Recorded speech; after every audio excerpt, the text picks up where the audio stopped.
You've heard of architects, but have you heard of weaver birds? These little birds use only their beaks to weave grass, twigs, and leaves into nests so precise they'd put human stitching to shame.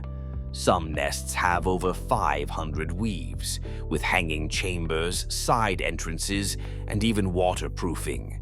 Males build them to impress females. If she's not impressed, he tears it down and starts again. Brutal, and check this out. The sociable weaver builds giant communal nests that can house hundreds of birds and last for decades. Some of these nests are so big they bend telephone poles.